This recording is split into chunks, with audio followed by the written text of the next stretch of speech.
My name's Peter Gabriel. I'm a musician, and I fell into the world of human rights in the 80s. I got invited to take part in some amnesty tours, and I wrote a song about South African activist Stephen Biko, who was murdered.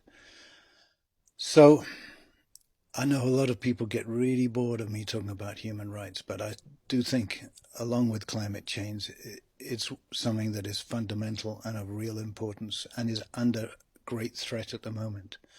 And so whether we're looking at situations in Syria, in Yemen, in Palestine, in Myanmar, or now in Kashmir, we have to speak out.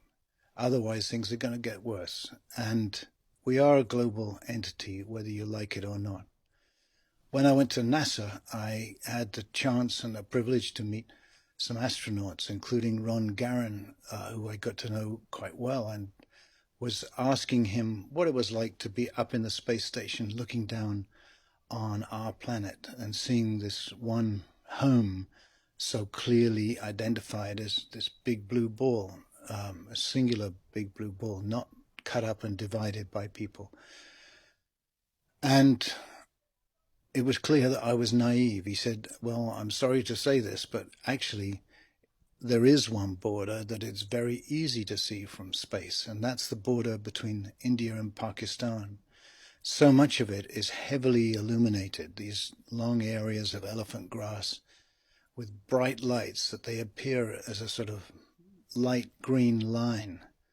And maybe part of the way that this border, part of the reason this border is so illuminated is because there is so much deep tension, resentments, and friction between India and Pakistan. Now, the problem here is that these are both nuclear nations. So we are seriously risking a nuclear war if we just sit back and do nothing.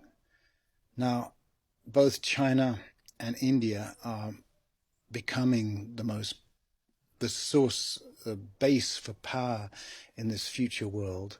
And so many politicians are afraid or do not want to speak out because they know it's going to hurt their economic interests with sort of market-led politics.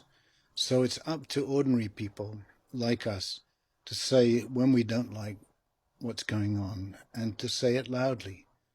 So in Kashmir now, where there's been a shutdown since Article 370 was revoked, this was sort of semi-autonomous status for Kashmir, which was also approved by the United Nations. That is gone. There's a sort of military occupation, many thousands of soldiers there. 13,000 young boys are believed to have been taken out of their homes. There are reports of rapes. This is a horrible situation. People in Kashmir aren't allowed to communicate with each other. Telephone, internet access is down. So this is not something that can continue. And many of us are afraid it's going to get worse. So I think it's really important that we and our politicians who we need to talk to and write to do make some comments. To stay silent will only make things worse. There is a different version of India, this India which is this high-tech India full of invention and innovation and which is leading the world in lots of areas. And there's an India too that many of us love and respect. Mahatma Gandhi, when I read about what he had done age 17, non-violent protests that eventually led to the independence of India, his attitude to respect for all forms of life that led me to be a vegetarian. I know he may not be a popular figure in India today, but was a big influence on me. Then all the yogic traditions. There's something there of a face of India that I would ask you to look again at. The new India, the old India. You have much to teach the world.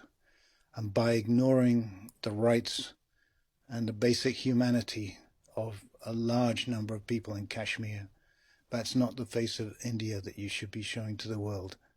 Please reconsider. And to all people watching this, I'd ask you to get involved. Please write to those that you know have some influence, and let's make our opinions very clear. Thank you.